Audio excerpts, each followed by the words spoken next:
in the history of our civilization, the introduction of a new thought has brought skepticism, even ridicule. Despite this, there always has remained the duty and an inalienable right to tell the people the truth. The motion picture you are about to see is true. It is not fiction. Much of the information in it has never been told. You will see it here for the first time. On July 29, 1952, at the Pentagon, a press conference was held. This is the actual official transcript of that conference. Among those participating were Major General Roger M. Ramey, Director of Operations, USAF, Colonel Donald L. Bauer, Technical Analysis Division, Air Technical Intelligence Center, and Captain Edward J. Ruppelt, Aerial Phenomenon Branch, Air Technical Intelligence Center. This is Major General John A. Samford, Director of Intelligence, United States Air Force, who conducted the conference. Why was the conference held? It all began with an incident which occurred in 1947. On the afternoon of June 24th of that year, Kenneth Arnold made the first report on flying saucers.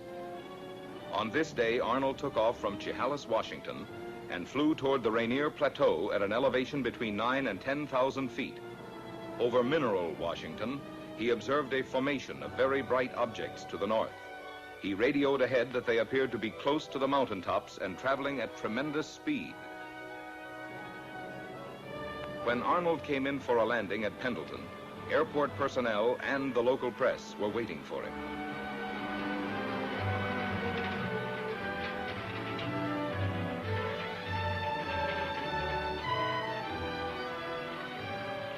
Arnold counted 9 objects in echelon formation.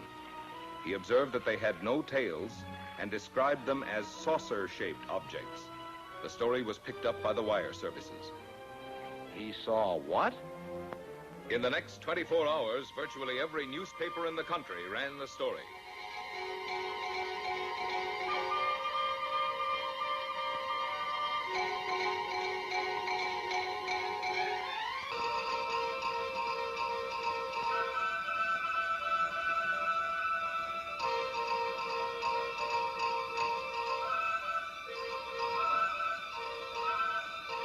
The Arnold report precipitated an avalanche of sightings from cities, towns, villages, from every section of the country.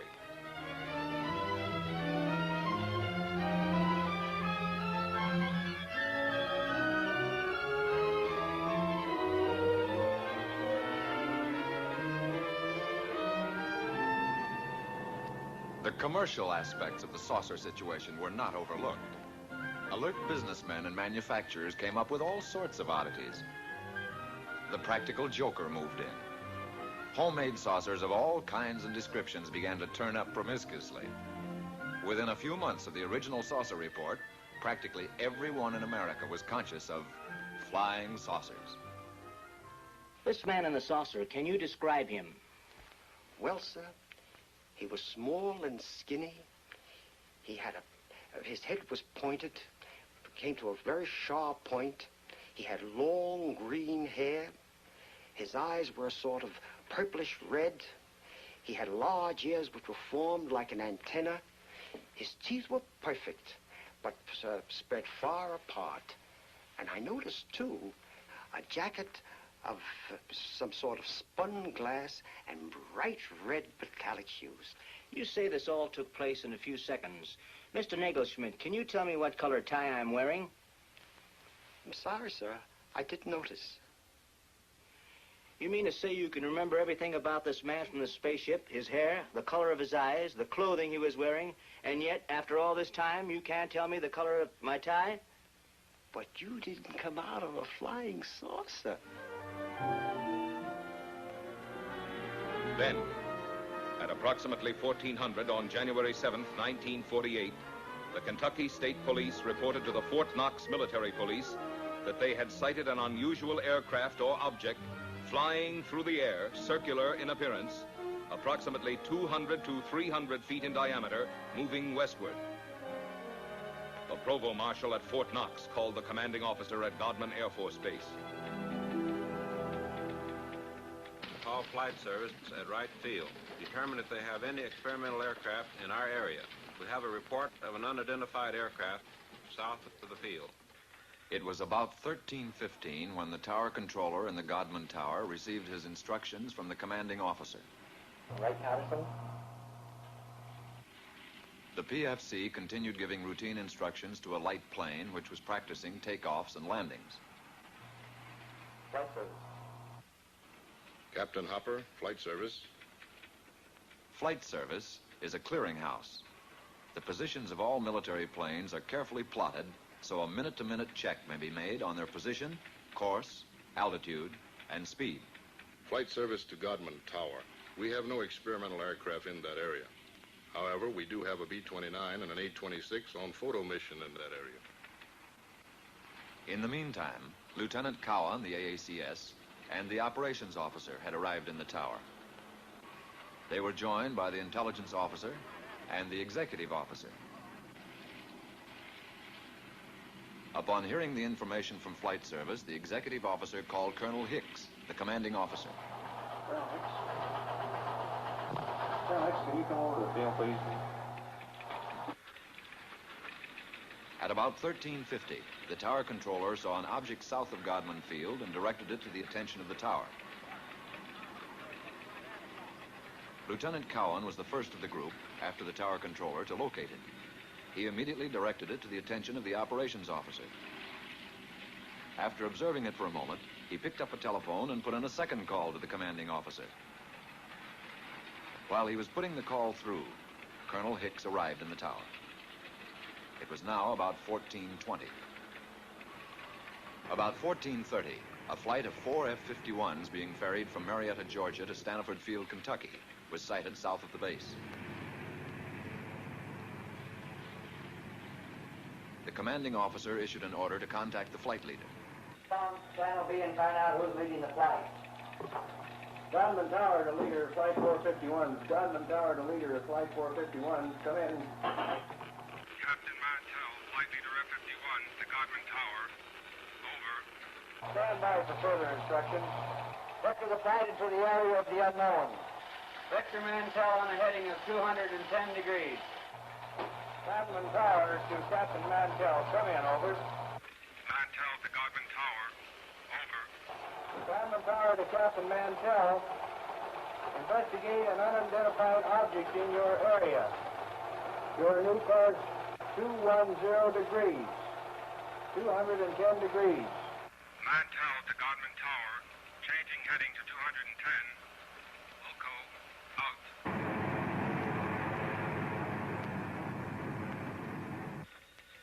One of the ships in Mantell's formation, NG-336, piloted by Lieutenant Hendricks, requested permission to land at Stanford Field to refuel and get oxygen.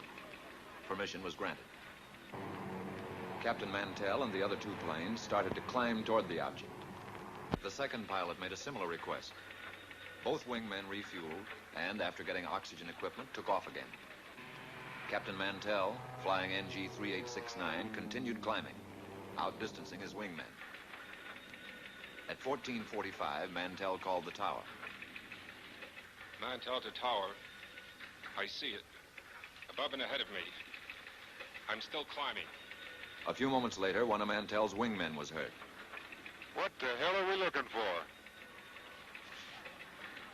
After a moment, Captain Mantell made a reply. Mantell to Tower. The object is directly ahead of and above me. Now moving at half my speed. Godman Tower to leader, Flight 451. Godman Tower to leader, Flight 451. Come in. Mantell to Tower. It appears to be a metallic object of tremendous size.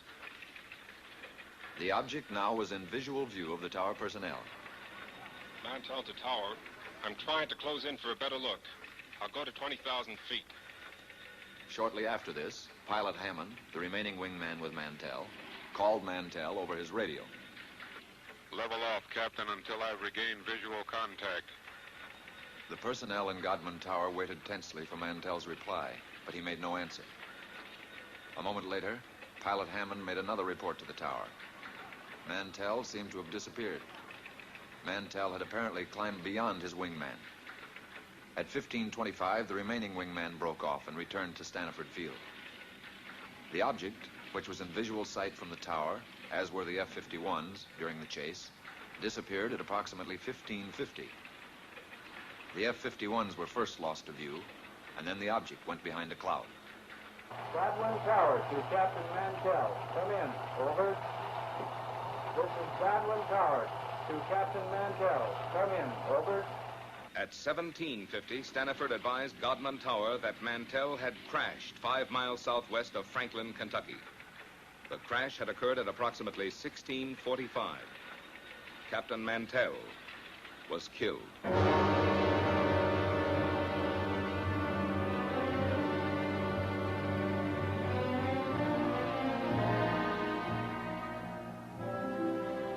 Statements were taken from all who were present in the tower during the Mantell sighting. The tower controller stated, "It looked silver or metallic." The intelligence officer, It appeared to be a bright silver object. the executive officer, It was circular in shape. the AACS, A small white object in the sky. the operations officer, It appeared round and white. the commanding officer. It could be seen plainly with the naked eye. The statements were typed up for the necessary signatures as the interrogation concluded. There was one point on which there was some disagreement. Not everyone who had been present in the tower had heard Mantell when he reported over the radio that he was moving in for a better look.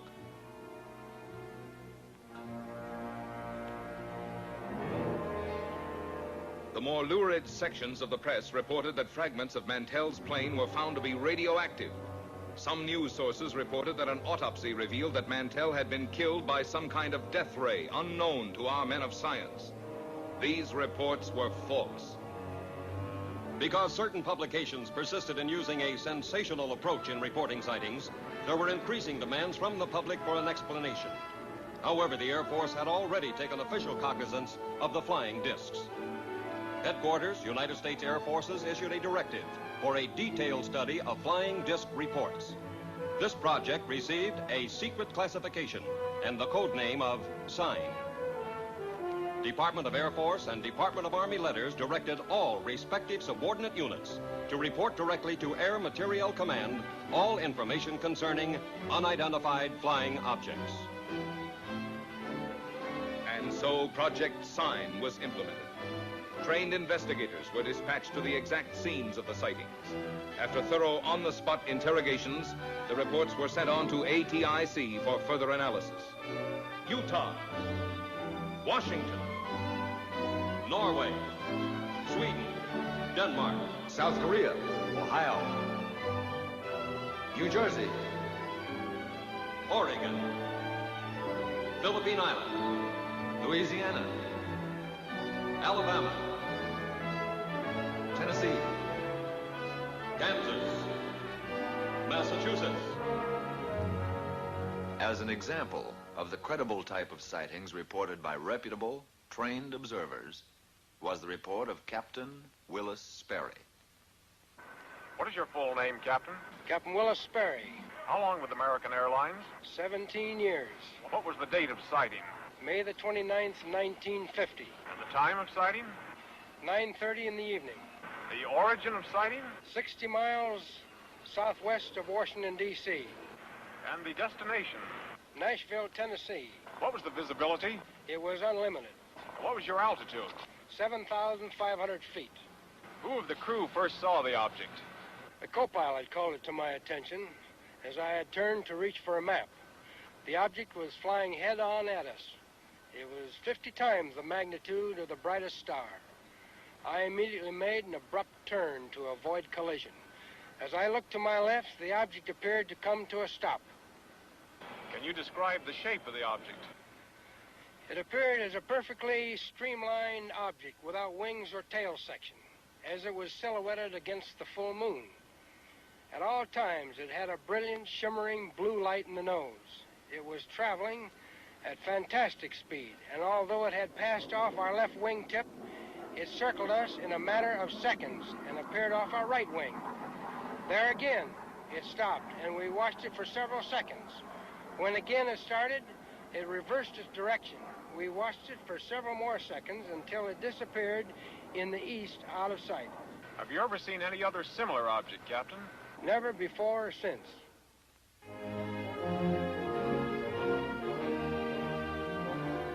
On January 9th, 1950, the press reported that Project Sign was closed. From now on, the Air Force stated its only similar activity would be the routine conventional watch for unidentified flying objects. This is the Daily News building in Dayton, Ohio. My name is Al Chop. A short time after my discharge from the Marine Corps, I paid a visit to the newspaper where I had previously worked as a reporter for 5 years.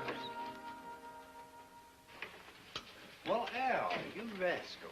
Glad to see you. Good to see you. Keeping yourself? The editor was a close friend, and he tried to convince me to take back my old job on the paper. He was very persuasive, but for personal reasons, it didn't interest me. Oh, but you remember the old days here. Now it's all different. 3 hours for lunch, double time for overtime, blonde copy girls. Once he realized that my mind was made up, he made another suggestion. It was due to this casual suggestion that I walked right into the middle of the flying saucer story. Ever since the Korean situation, there's a lot of activity out at Air Material Command. You could fit right in that public information office there. Who's the man to see out there? Friend of mine, Major Cross. I'll call him now. The idea appealed to me. I'd always been intensely interested in aviation. Also, I liked the idea of settling down in Dayton again. Both Dee, my wife, and I had a lot of friends there. It would be like coming home again. The editor set up an appointment for me at Air Materiel Command. This is what I wanted, but a man never knows what he's getting into. The next day, I went out to AMC and talked to the major. He seemed satisfied with my newspaper background.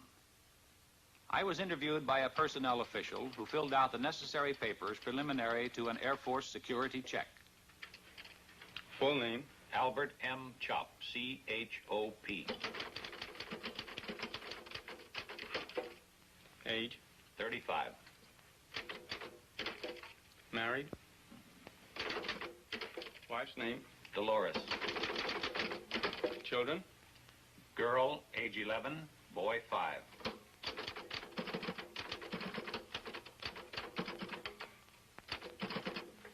Take us to room D. Thank you. Shortly after, I went on the AMC payroll on the PIO desk. I soon shook down into the routine of the public information desk. There was a wide diversification of projects for which I wrote material. Most of it was released as newspaper copy, with an occasional article published in the magazines. I wrote a piece on a portable printing press that could be set up close to the front line. These presses printed daily bulletins, which proved of great value in sustaining morale of frontline troops. I did a few pieces on helicopters, which were coming into wide use in Korea. Newsweek magazine printed this, and it also appeared in many of the country's leading newspapers. Then, one morning about 10 o'clock, I got a call from a newspaper editor in Boston. The Boston editor wanted confirmation or official information on a flying saucer report out of Sioux City, Iowa. I told the editor that Project Sign had been officially closed. He was insistent, so finally I called Air Technical Intelligence Center. No, Chop. We have no report on Sioux City or any other sighting. You people on PIO desk ought to know we've closed Project Sign. For the next couple of hours, calls came in from newspapers all over America.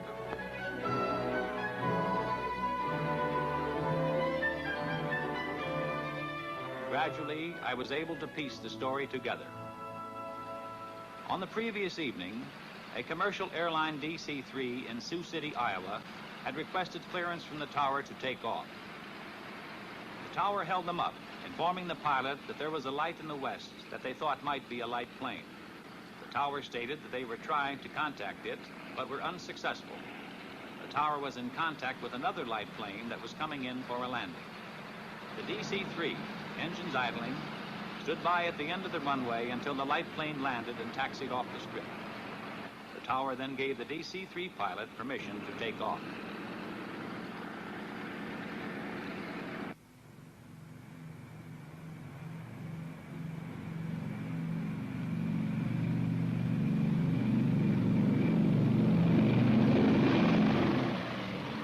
DC-3 climbed for altitude, an unidentified light suddenly closed in.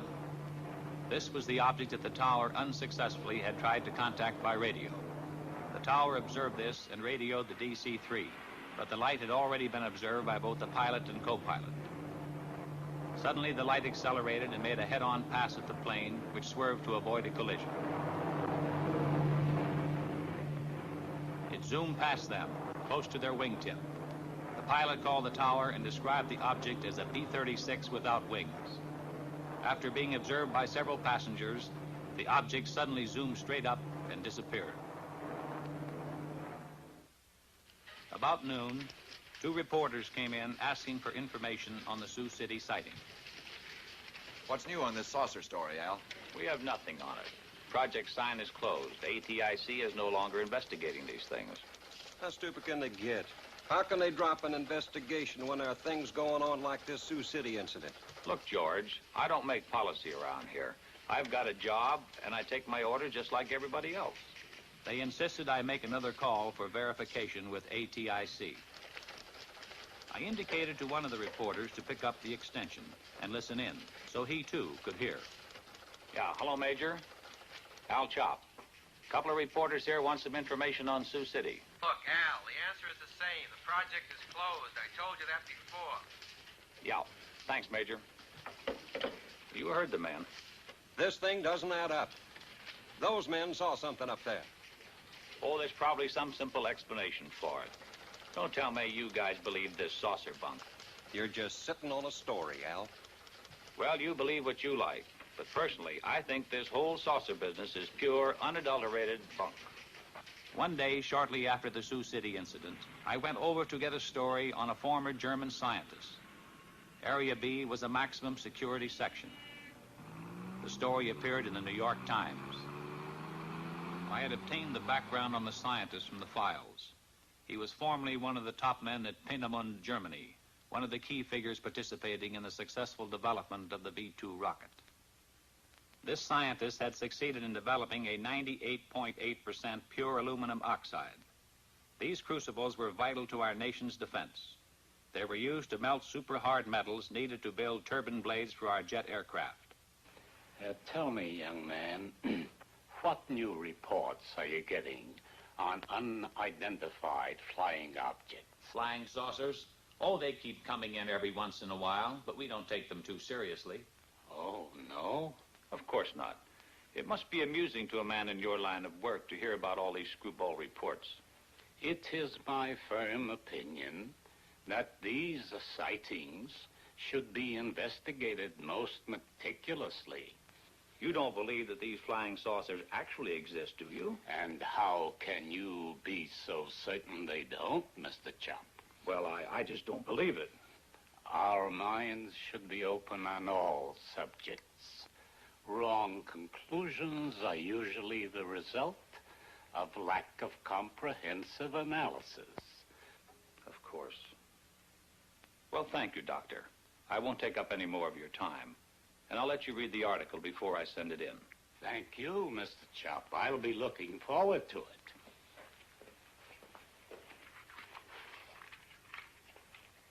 Later that same day, I paid a visit to the Public Information Officer for Air Materiel Command. It was his job to know everything that was going on. I brought up my interview with the scientist. He's a top man, isn't he, Colonel? As good as they come. We got on the subject of saucers. He seemed to lend credence to their existence. At least he doesn't deny it. Well, he's not alone in that opinion. I don't understand, Colonel. If a crack scientist thinks they could exist, why not the Air Force? Al, I'm going to let you in on something. Somehow security was breached on the code name Sign. Every news agency knew that Project Sign meant saucers. On top of it, we were up to our bustle in screwball reports. Serious investigation was all fouled up. The serious investigation? Then the Air Force is still investigating these sightings? We switched the code name to Project Grudge, and the investigations continued. And what have they shown? Nothing conclusive as yet. Could these saucers be some kind of a secret weapon of ours? No. If they were, Air Materiel Command would be the first to know. How about a device from a foreign country? We know they're not. What is your opinion, Colonel? I don't have any opinion, Al. A short time later, I was promoted to chief of the press section. From then on, there wasn't a moment when I didn't have at least one reporter hounding me for information on saucer sightings. Got a question, Al. Boys down at the office would like an honest answer. Project sign is closed, right? That's right. Has the Air Force set up a new saucer investigation? No. Thanks, Al. That's all I want to know. Coming here right away, Al. Bring pencil and paper. Line 3. Colonel Goddard's on the phone. He's got a hot UFO report. I want you to listen in on it. Okay, Colonel, shoot.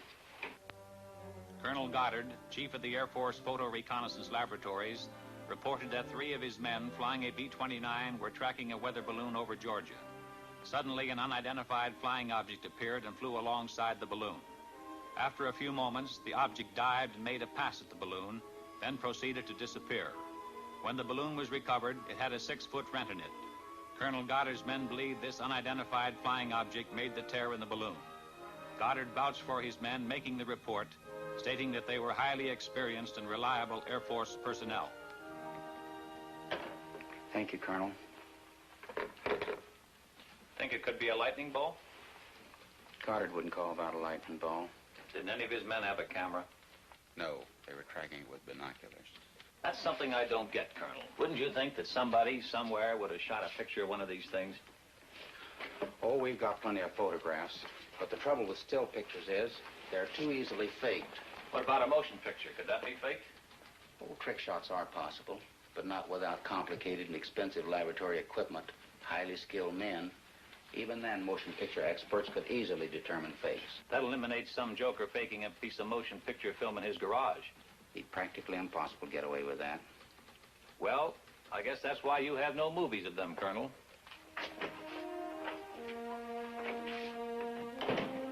As chief of the press desk, my work hours, my meals, my sleep became increasingly disturbed and chaotic.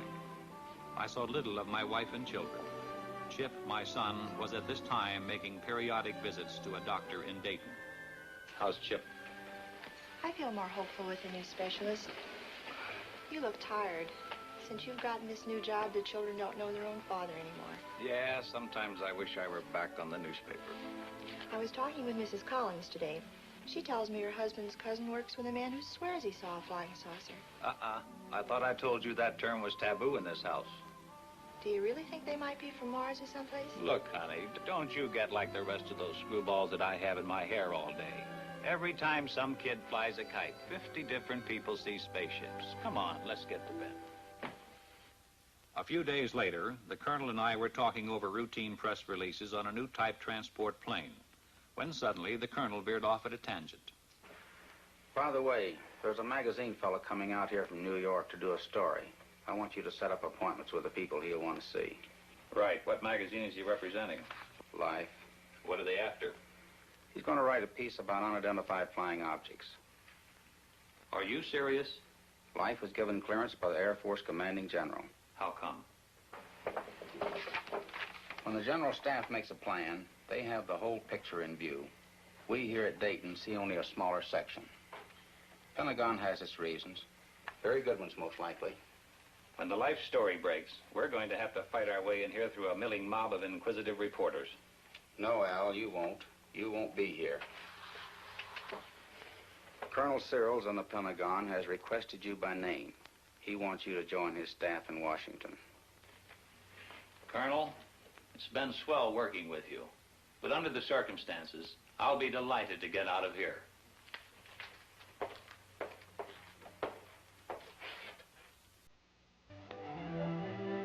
Upon my arrival in Washington, I was assigned to Air Force Press Desk, room 2E765 in the Pentagon. My last official act at AMC had been to arrange the conferences and briefings for Life magazine. I was in Washington only a short time when Look magazine submitted the galley proofs of their saucer article to my desk.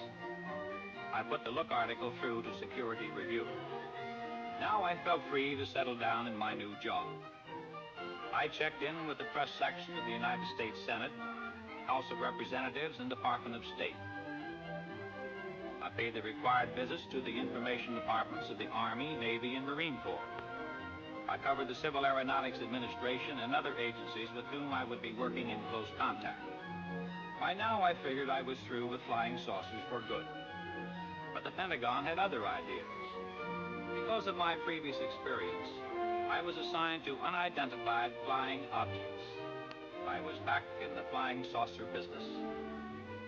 In the activity of setting up housekeeping and getting adjusted to the new job, I completely forgot about the Life magazine article. Also, I was able to spend more time with Chip. My son had been deaf in one ear since infancy, and it was difficult for him to play with other children. I had settled down to a regulated home life, but it was only a lull before the storm.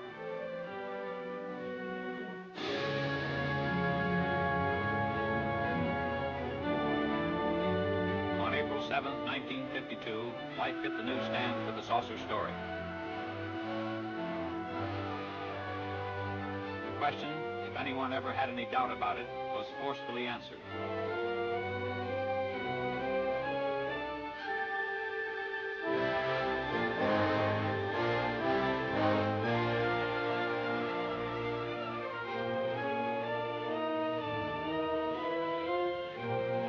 The public, America as a whole, had an intense, avid interest in the subject of flying saucers.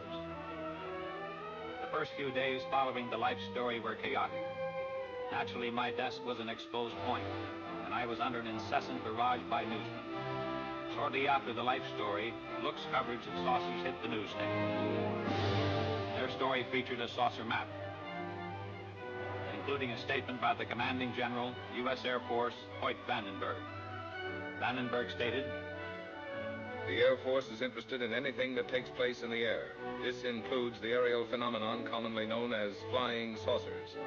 Many of these incidents have been satisfactorily explained. Others have not."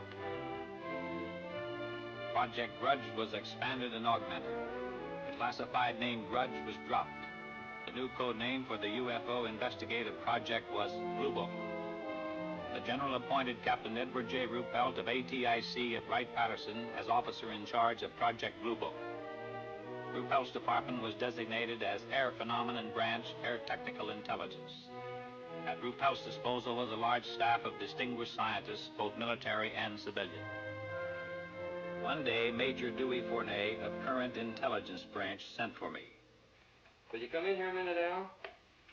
Major Fournay was intelligence technical analyst and UFO monitor. Thanks, Captain. Al, I just got a call from Captain Ruppelt. A Navy photographer named Newhouse has made a sighting near Tremont in Utah. He got some UFOs on film. Motion pictures? Motion pictures. This film should prove interesting on a comparative basis. Comparative with what? With the Montana film. ATIC's had it for some time over at Dayton. You mean ATIC has had motion pictures? Why wasn't I told about it? You're being told about it now. Can I see these films? Ruppelt has the Newhouse film. It's back at Dayton being processed and analyzed. But I can show you the Montana film. This film was shot August the 15th, 1950. It was taken in Great Falls, Montana by Nick Mariana. Immediately after we were notified of the sighting, we sent an intelligence man to get a first-hand report. My name is Nick Mariana. For the past 6 years, I've been the general manager of a minor league baseball club called the Electrics. We play out of Great Falls, Montana, and are a farm club of the Brooklyn Dodgers. On August 15th, 1950, at Legion Ballpark in Great Falls, Montana, after a couple of hours in the clubhouse office, I went up into the grandstand to call the groundskeeper. As I reached the top of the stairway, I glanced northward to the tall Anaconda Copper Company smokestack to check the direction of the wind from the white smoke.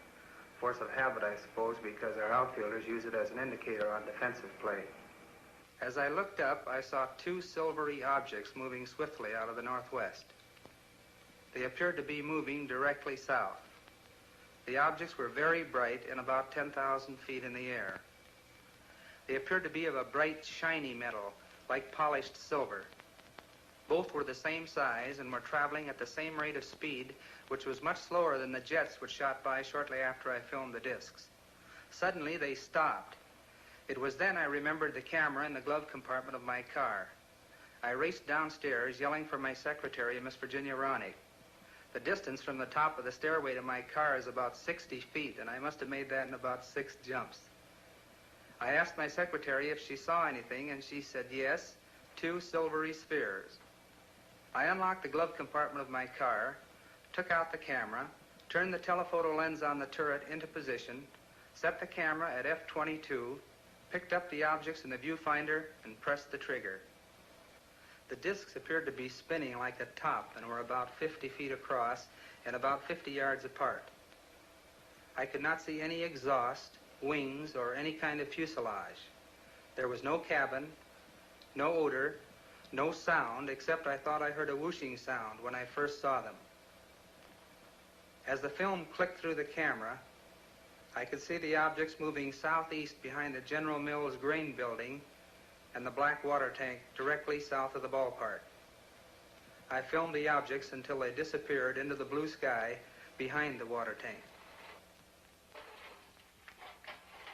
There's only a few feet of film. It'll be over practically before your eyes are focused on it.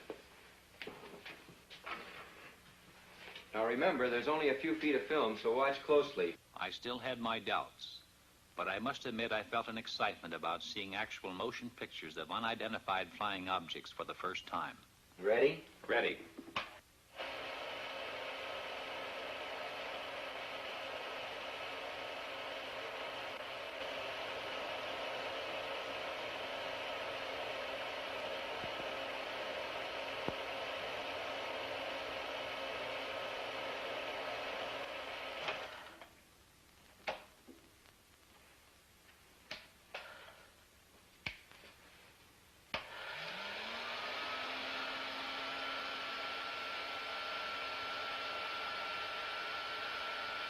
What do you make of it? You saw what I saw. What's your opinion? I'll run it again.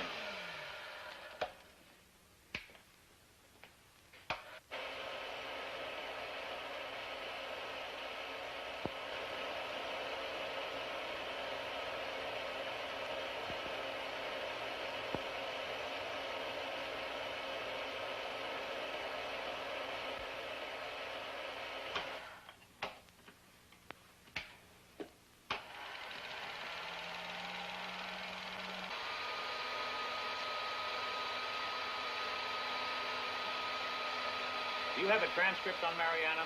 It's at Dayton. Good. Colonel Searles wants me to go to Dayton. That is, if you'll give me clearance. I'll have you cleared. It's a good idea for you to get acquainted with the history of UFOs. When you get to Dayton, you'll meet Captain Ruppelt. The 3 of us are going to be working closely from here on. Ruppelt will give you a complete briefing on Blue Book. What's the story on him? Ruppelt's an aeronautical engineer. He knows about things that fly. An excellent man to head up Project Blue Book. Okay. Once again, what's your opinion of this film? As far as I'm concerned, I'll have to classify them as unknowns. I'll run the film again, this time in slow motion.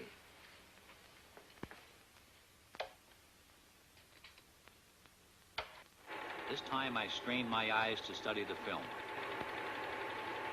The Air Force analysts, by measuring the angular velocity of the objects and by computing their speed, had determined that they were not balloons.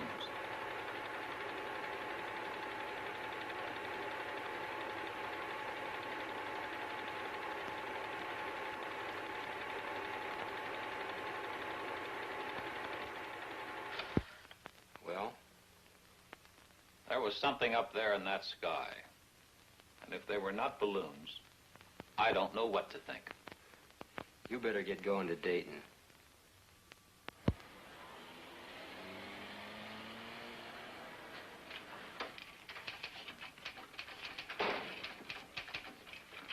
Yes, sir. May I help you?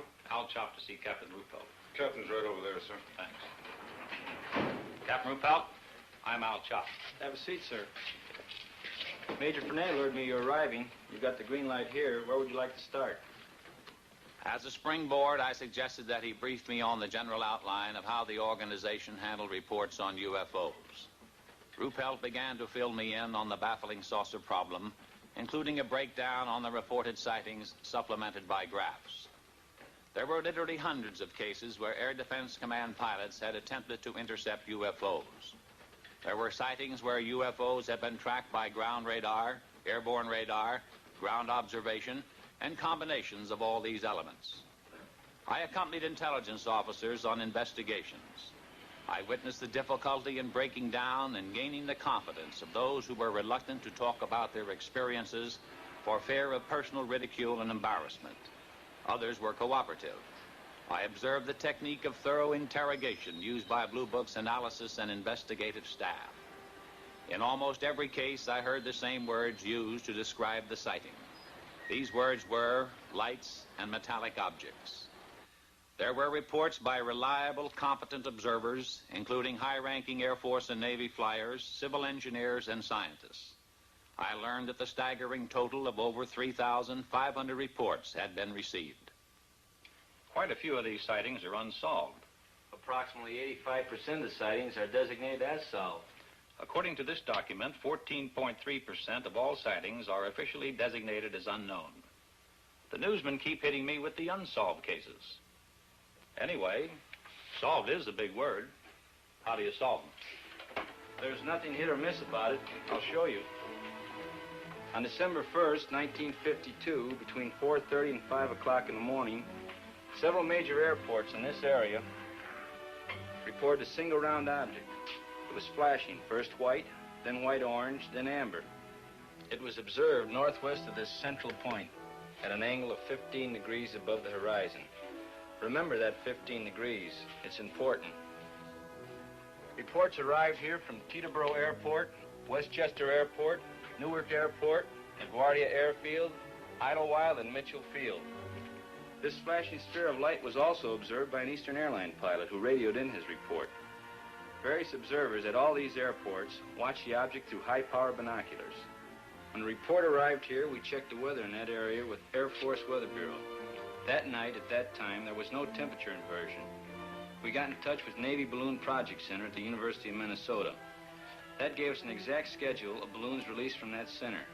We got similar information from every other point where weather balloons are released through Air Force Balloon Plotting Center at Lowry Field, Denver. We contacted Air Force Weather for wind conditions and velocity at the altitude of known balloons. A precise computation of balloons in the air and known wind conditions definitely removed balloons from the picture. We checked with flight service to determine if any aircraft were in the vicinity on the bearing at that time. There were no aircraft. And still this thing was up there all the time, being observed by various personnel from airfields all over that area? Correct, and they were seeing it. We checked with our contract astronomer at a leading university in the locality and gave the astronomer the angle of elevation and bearing of the object. Remember, the object was observed at an angle of 15 degrees above the horizon, and I told you that was important. It proved to be the conclusive factor. Our astronomer reported that at the time of the observation, the planet Jupiter was 15 degrees above the horizon and on the angle of elevation and bearing of the object. There's no doubt about it. What all these people saw was Jupiter. What made the light flash? Atmospheric conditions. The same conditions that make the stars appear to twinkle. You people really go into these things. We try. In over 80% of the cases, we come up with the correct answers. We don't get the correct answers in all the cases. What about the motion picture made by this Navy man, Newhouse? We're working on that. How does it look? Impressive. Can I see it? It's being analyzed. When the film is available, will I be able to take a look at it? As soon as analysis is completed, you'll see it. Satisfied? Yeah. How long will that take? About a week. We're doing an exhaustive check on the Newhouse stuff. Really putting it through the ringer. When we're through, we'll forward a print to the Director of Intelligence with a complete report of our analysis. Fill me in on Newhouse. Would you consider him a qualified observer? He rates as a top flight observer, an extremely competent one. Immediately upon getting word of his sighting, he dispatched an investigator from Travis Air Force Base to interrogate Newhouse. The exact date of his sighting was July 2nd at 11 a.m., Mountain Standard Time. I was driving on U.S. Highway 30 South with my wife and our son Delbert and our daughter Ann.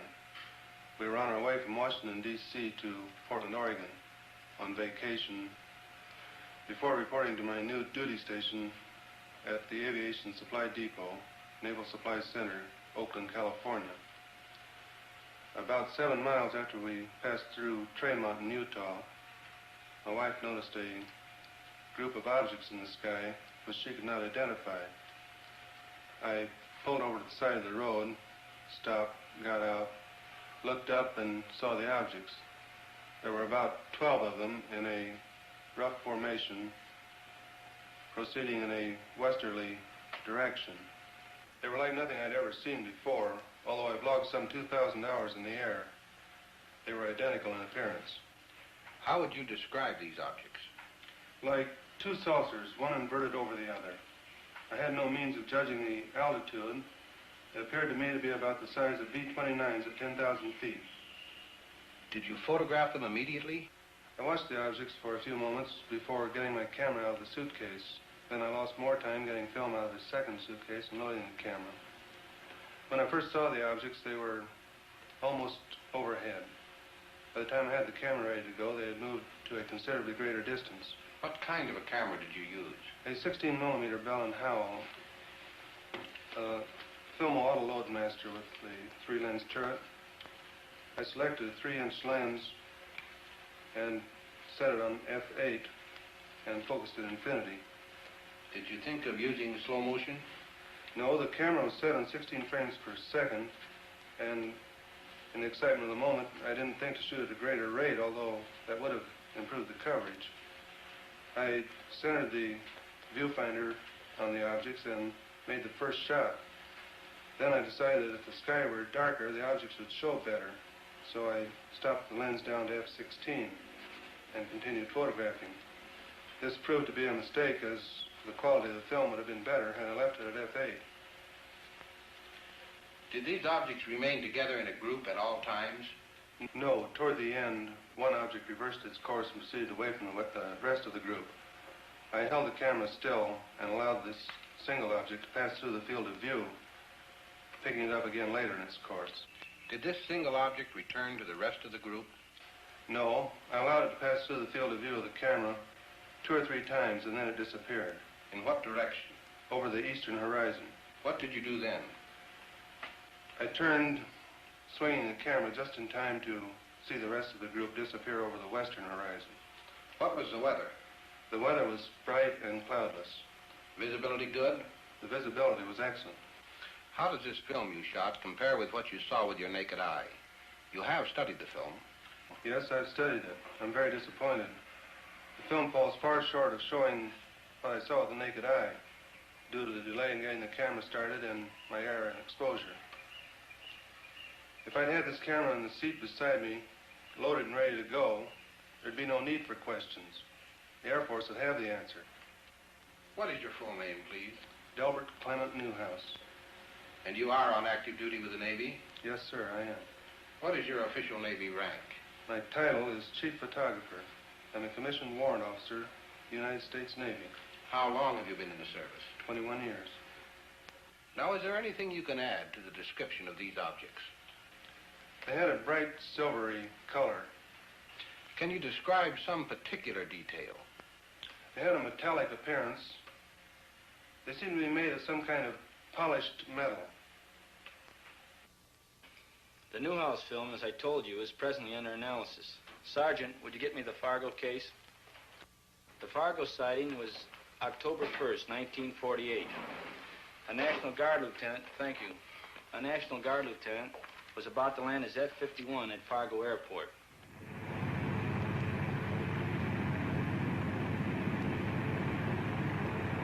Captain Ruppelt gave me the details from the record. The pilot, after a routine patrol flight, was cleared by the tower to land when he asked, "Anything in the way?" There's a Piper Cub below you. Nothing else in the air. I see the Piper Cub. I see another light about 1,000 yards ahead of me. It looks like the tail light of a plane. I can see you, but I can't see the light you're observing. The pilot told the tower he could see it and was going to close in and try to make identification.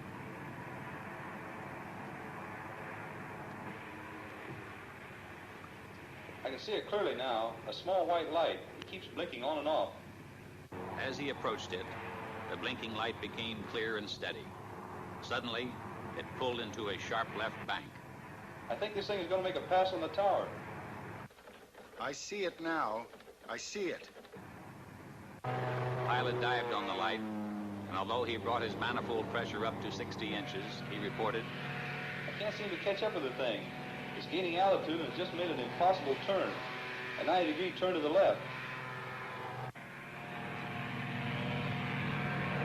You're right. It's gaining altitude on you. And it's still in a very tight left turn.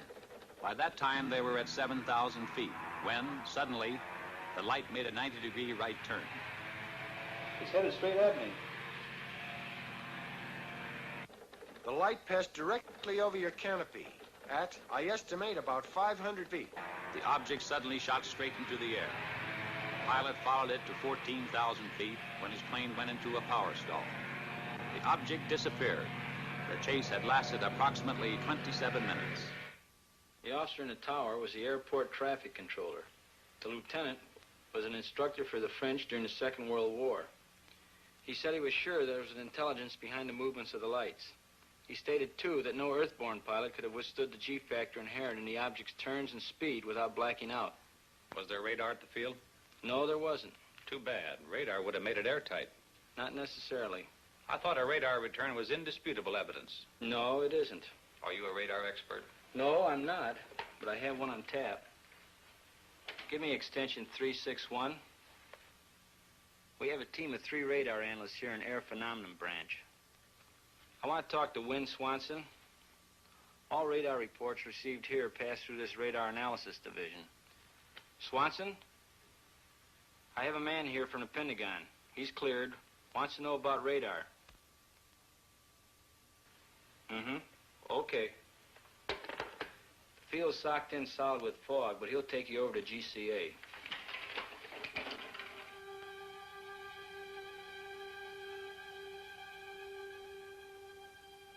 This is ground control approach.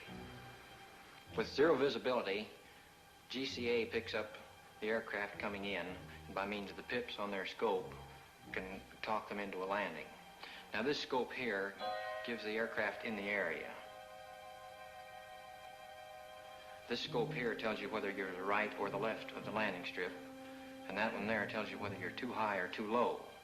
Now the next scope is the same as this one, except that it gives you more accuracy. Patterson, GCA. This is Air Force 2162, past Fairfield, fan marker inbound. Request landing instructions. There you can see him on the screen. And you can track him all the way in. He's flying blind.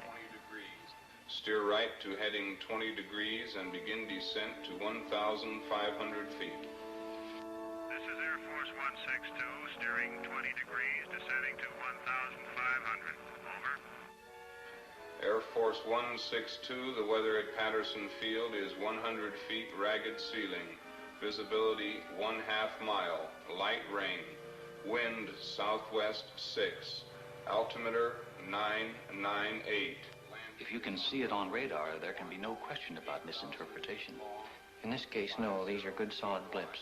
This is Air Force 162, roger on the weather and runway. Over. Air Force 162, steer left to heading 35, turning downwind leg. Range 8 miles south. Over. This is Air Force 162, steering 35. Over. Sometimes a temperature inversion will cause trouble. Ionized clouds or equipment malfunction will cause false blips. Can you tell a false blip from one made by aircraft? Yes, any experienced operator can tell in a minute or so. Air Force 162, steer left to heading 215. This will put you on final approach. This is Air Force 162, roger. Steering 215. Over. Air Force 162, this is your final director. How do you read me? Over. This is Air Force 162. You are loud and clear. Over. Air Force 162, roger. Your range is 7 miles. Slow aircraft to descending speed. Make final flap setting. Maintain altitude of 1,200. Heading 215. Do not acknowledge any further transmission unless unable to comply. If you do not hear GCA for any 5-second interval, climb to 1,000 feet on a heading of 125 and contact approach control. Steer right to heading 210, range 5 miles. You are now approaching glide path. Start normal rate of descent at 600 feet per minute.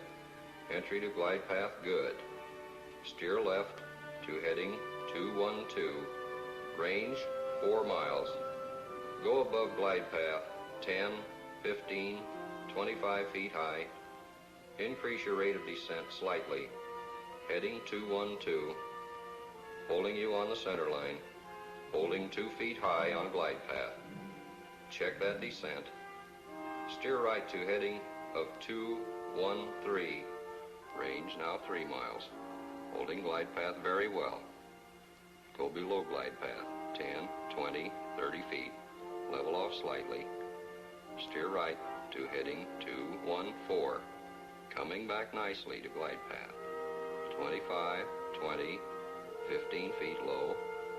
Heading 214 had you lined up with the center line. Range 2 miles. Holding 15 feet low on glide path. Bring it up slightly. 10, 5. Now on glide path. Range 1.5 miles. Heading 214 on glide path. Steer left to heading 213 over the end of runway on center line. On glide path as you approach point of touchdown. Touchdown in 3 seconds. If you cannot see the runway, pull up and climb to 1,000 feet, heading 125.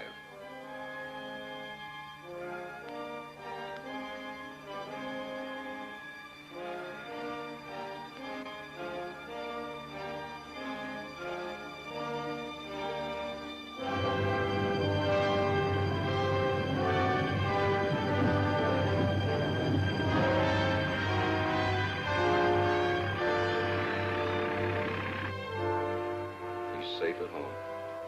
Well, that's it. Coffee? Yes. What exactly is your job here, Swanson? I'm one of a group of 3 radar specialists employed by the Air Force. Reports of radar contacts of unidentified objects are sent in to us from all over the world for analysis. How long have you been in Air Force intelligence? 2 years. Ever come across any cases you couldn't solve? We have unsolved cases, yes. Cases where good solid blips appeared and no known objects in the area. Then, too, we have cases of fantastic speed. Exactly what do you mean by fantastic speed? I mean speeds greater than any achieved by man. How much greater? Thousands of miles per hour. Thousands of miles. What's your idea of what they are? All I can say is unknown. You must remember that I've been restricted to only radar contacts. I have no experience with visual contacts. What do you think about the chances of these objects having intelligence behind their control? All I can say is I have an open mind. What do you think about the theory of interplanetary source? I have an open mind, period. I spent a full week in Dayton. I had hoped to see the Newhouse film before returning to Washington, but it was still under analysis by the Wright Field Photo Lab. When the analysis was completed, the film was taken by an Air Force courier and hand-carried to Washington to be viewed by the Director General of Air Force Intelligence. It is. All set, Major? Yes, sir. Air Technical Intelligence has reported that this film could not be produced under simulated conditions. Let's go. There'll be several feet of blank film before the pictures come on.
The film, as Newhouse had predicted, was in bad condition, but the chief interest was in movement, speed, and light source. After a moment, the general asked to see it again.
How about that?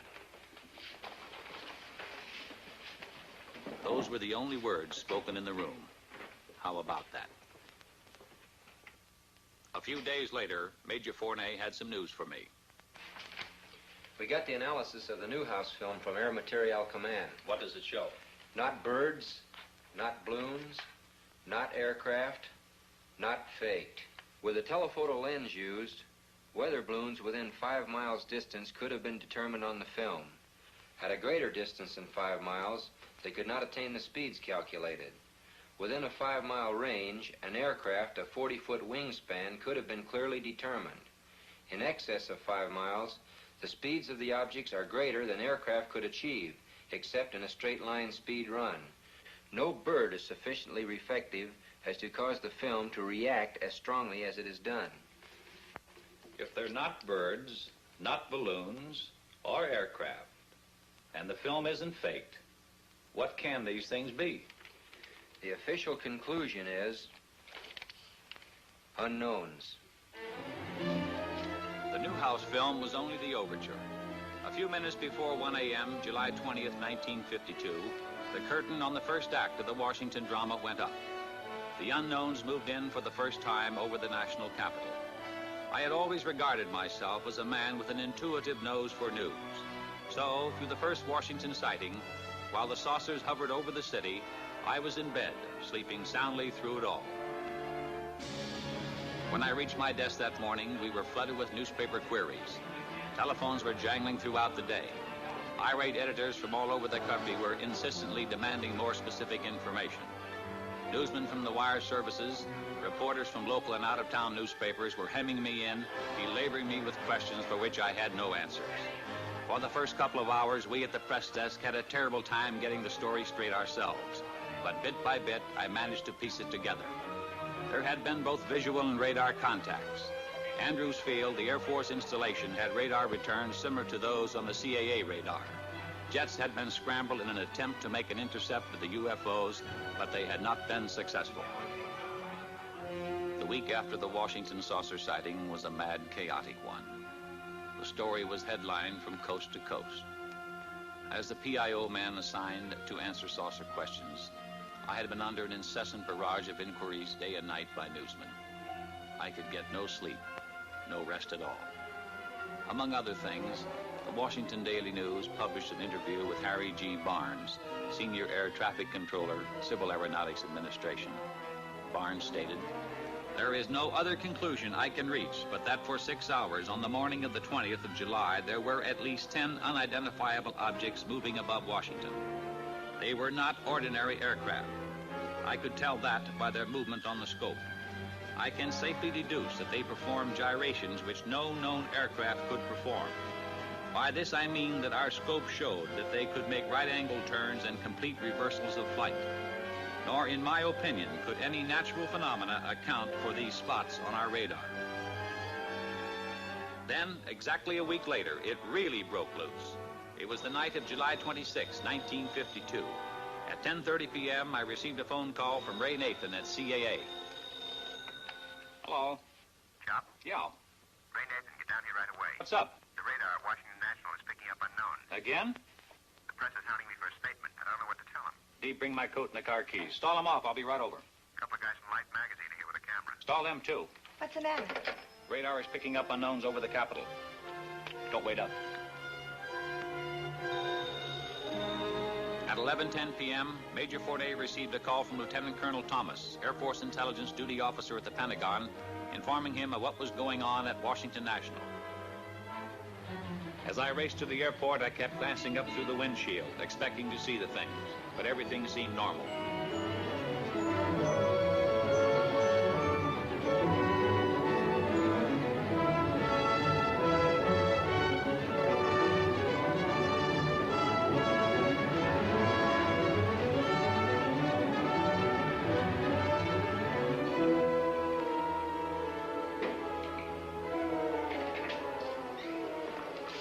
Am I glad to see you? They tell us we need your okay to get into the radar room. You can't get in, boys. I'm sorry. We want some pictures of that scope, Al. You can't photograph the scope. Why not?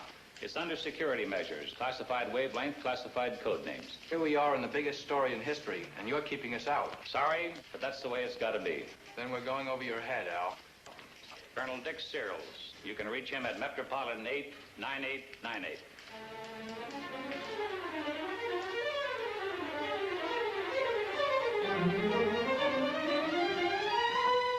Another one. Look at him go. One of them is an airliner. It's a slightly different shape. Did you alert the Air Force? I called Air Defense Command. What'd they say? They're scrambling a couple of jets. Same as last week? Uh-huh. Could this be caused by temperature inversion? Inversion? That isn't inversion, and it's different than the ground clutter we pick up. Did you call the Air Force Command Post at Pentagon? No, we work through Filter Center. I'd better call them.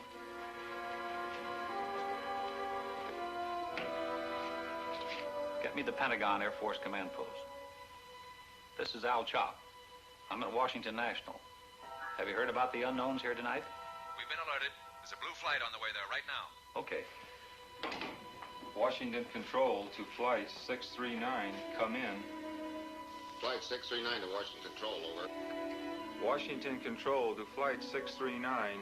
You're approaching traffic on your left. Can you see it? Over. Andrews Tower to Washington Control.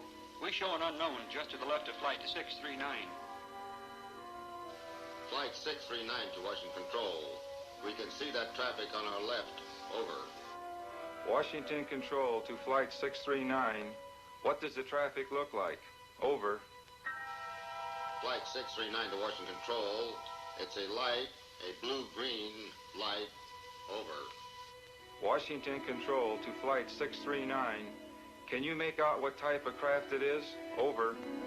Flight 639 to Washington Control. No.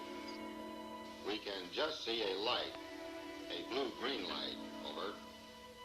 Washington Control to Flight 639. Roger, out. This is Bluebird 1 to Washington Control. Come in. The jets are coming on now. Washington Control to Bluebird 1. Change course to 225 degrees. Bluebird 2, hold your course. Over. Bluebird 1 to Washington Control. Wilco, out. Bluebird 2 to Washington Control. Wilco, out. They're gone.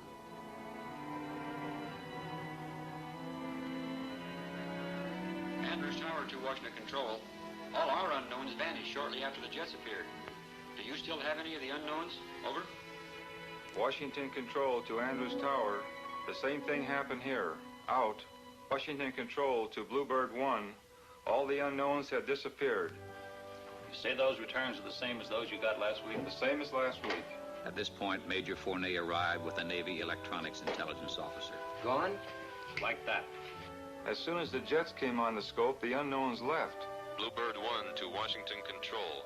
We're going back to the base and refuel. Can't see anything around up here. Visibility is good. Over. Washington Control to Bluebird 1. Roger. Out.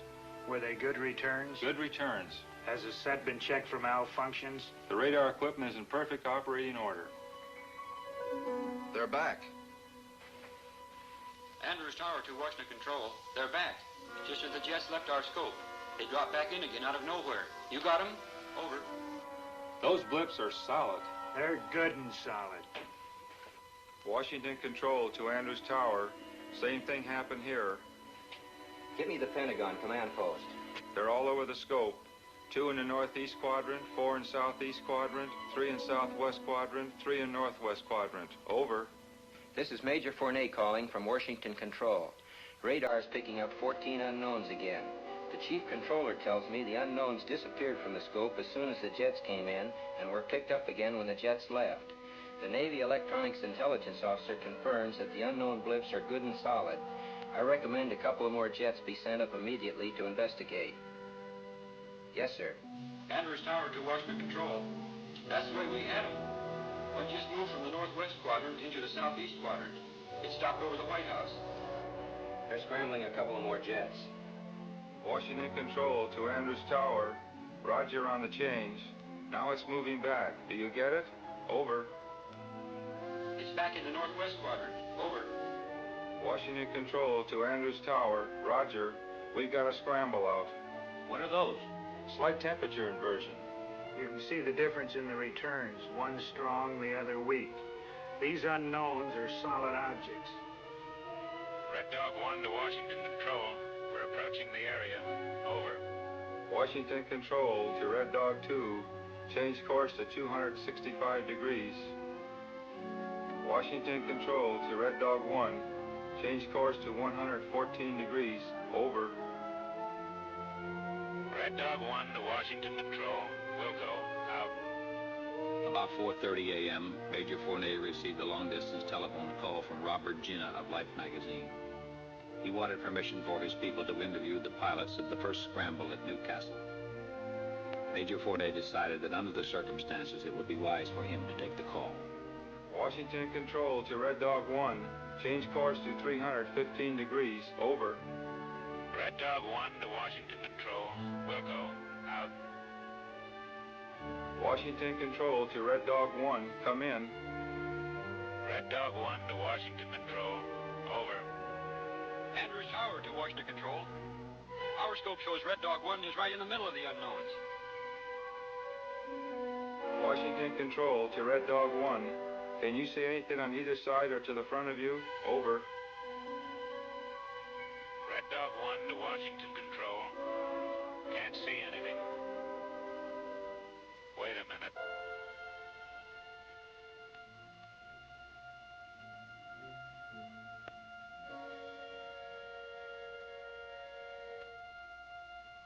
I see him.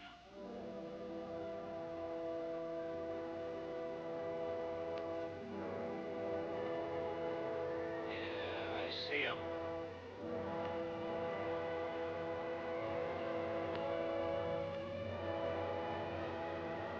They're all around me.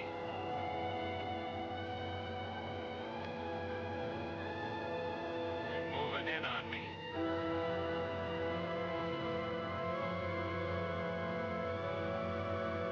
They're coming closer.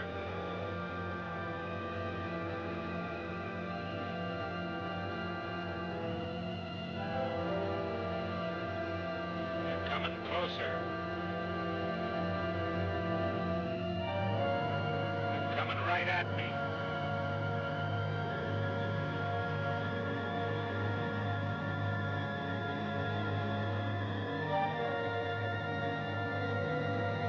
Hold it.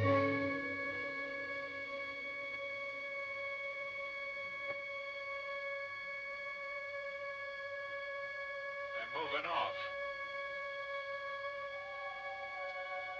I'm at maximum speed. They're going away.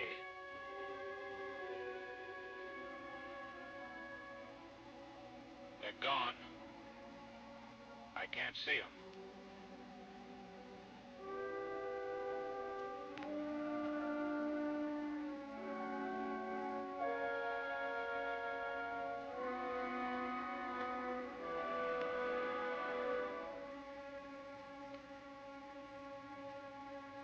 Red Dog 1 to Washington Control.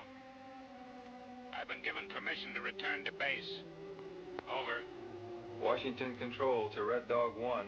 Roger. Out. At 6 a.m. that same morning, I called Lieutenant William Patterson, the pilot of Red Dog 1, who had made visual contact with the unknowns. He could add nothing more to what he had reported to us over the intercom. Later that same morning, the White House placed a call to the Pentagon. Captain Ruppelt, who had flown in from Wright-Patterson and who was only beginning his analysis of the sighting, got the call from the White House. Yes, sir. It appears to have been caused by temperature inversion. Yes, sir. We've had cases where radar blips have been caused by temperature inversion.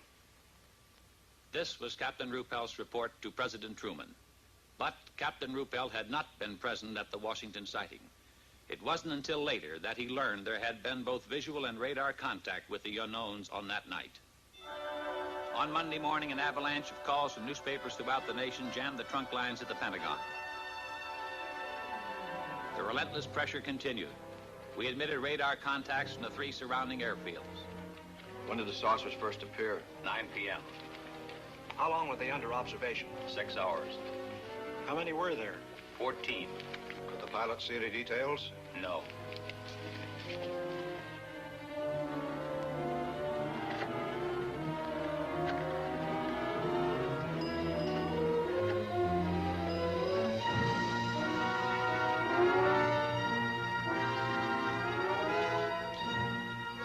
In an interview which appeared in the Washington Times-Herald, Lieutenant Patterson, pilot of Red Dog 1, said he concentrated on one of the bright lights, but it outran him. I tried to make contact with the bogies below 1,000 feet, Patterson said. I saw several bright lights. I chased a single bright light. I was at my maximum speed. I ceased chasing it because I saw no chance of overtaking it. Under the insistent demands from the nation's press and the accumulating pressure of the public, the Chief of Staff set up a press conference at the Pentagon. I was present when General Sanford spoke for the newsreel cameras. Air Force interest in this problem has been due to our feeling of an obligation to identify and analyze to the best of our ability anything in the air that may have the possibility of threat or menace to the United States. In pursuit of this obligation, since 1947, we have received and analyzed between 1,000 and 2,000 reports that have come to us from all kinds of sources. Of this great mass of reports, we have been able adequately to explain the great bulk of them, explain them to our own satisfaction. We've been able to explain them as hoaxes, as erroneously identified friendly aircraft, as meteorological or electronic phenomena, or as light aberrations. However, there have been a certain percentage of this volume of reports that have been made by credible observers of relatively incredible things. It is this group of observations that we now are attempting to resolve. We have, as of date, come to only one firm conclusion with respect to this remaining percentage, and that is that it does not contain any pattern of purpose or of consistency that we can relate with to any conceivable threat to the United States. We can say that the recent sightings are in no way connected with any secret development by any agency of the United States. When I left the Pentagon that evening, General Sanford's words kept running through my mind. Credible observers of relatively incredible things.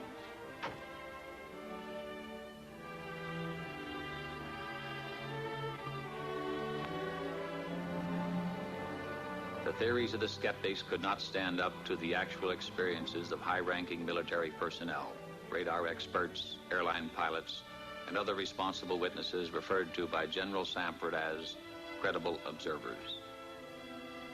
I started to walk through the streets of Washington, the words remaining with me, credible observers of relatively incredible things.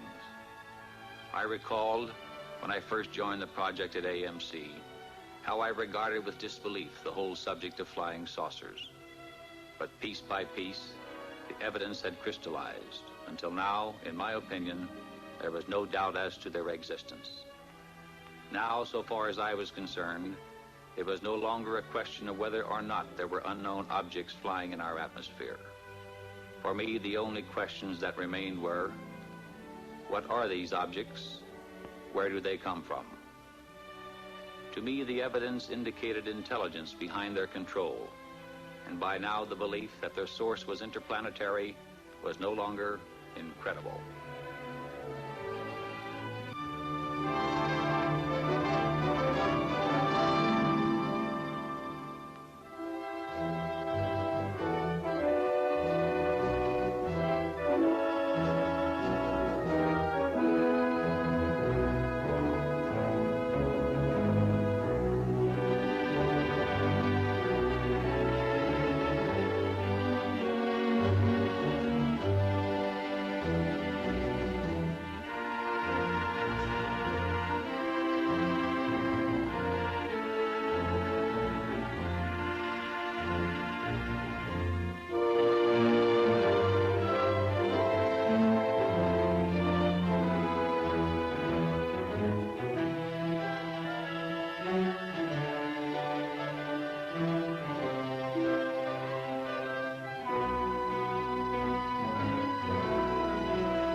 This is the Montana film, projected exactly as it was photographed. The objects are moving against a 25 to 28 mile an hour wind. This is the film in double frame or slow motion. A slight bounce in the movement of the objects as well as the tower is perceptible. This is due to the handheld camera. The film, analyzed frame by frame, shows the movement of the objects to be horizontal and steady. We will now vary the action and size of the objects and also stop the action from time to time for your study. We have just made a jump cut in the film to an enlarged size and reversed the action.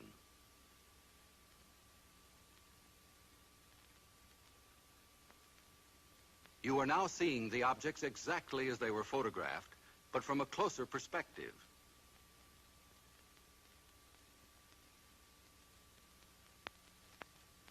Analysis reveals that the objects are not balloons, nor any kind of known aircraft.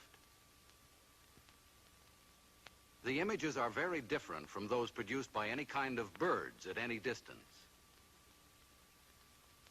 The shape, brightness, speed, rectilinear path, steady motion, and separation rule out various forms of optical atmospheric mirages or cloud reflections. Comprehensive analysis has eliminated meteors and other known natural phenomena. The possibility of airplane reflection has been carefully studied and ruled out. This is the Utah film as it was originally photographed. The image structure and maneuvers definitely eliminate any kind of known aircraft. This is where Chief Photographer Newhouse, in his excitement, changed exposure. He believed that by changing density and giving the film more contrast, he could clarify the objects. The single object that reversed its course. The bounce is due to handheld camera. Now we study the action of one section of the film. We stop the action. We move in. Within a 5-mile range, aircraft could be determined. In excess of 5 miles, the speeds are greater than aircraft can achieve, except in straight-line speed runs. The movement here follows an elliptical or circular pattern. Microscopic examination reveals that the objects are well focused. Their size varies from 1/6 to 1/10 the size of the moon, as it appears to the naked eye. Their form is circular and sometimes elliptical. This fits the commonly used flying saucer description. Observe the object in the upper left corner. We move in to study the action. The object upper left will go out of frame on widescreen projection.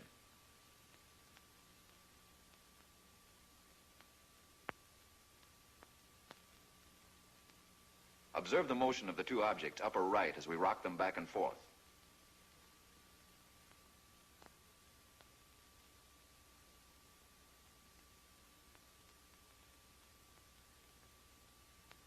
Now we move over and up on the frame to make a closer study of the object in the upper left corner. Examine this object closely. Compare it with those objects you saw in the Montana film. These films were taken approximately 2 years apart, hundreds of miles apart.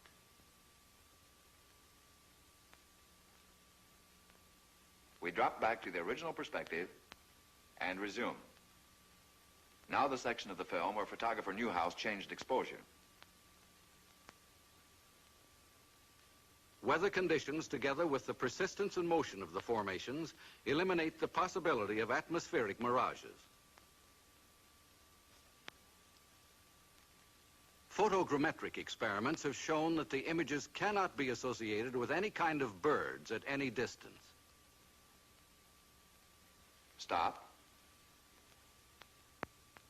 Now forward again.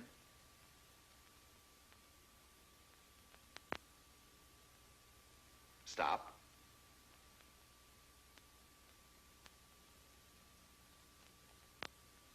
We drop back to original perspective.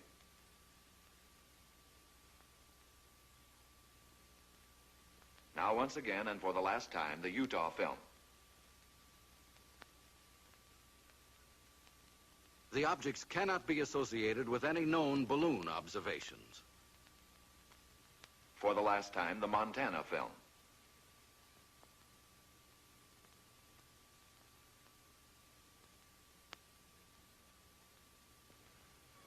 The motion picture you have just seen is authentic.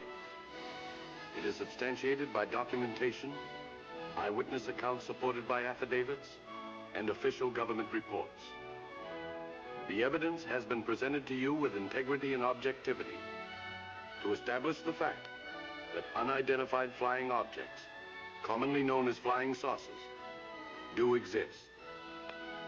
Some kind of flying objects have been photographed in the sky. If they cannot be identified as objects known to man, what are they? If they are not man-made, who made them? If they are not from this planet, where are they from?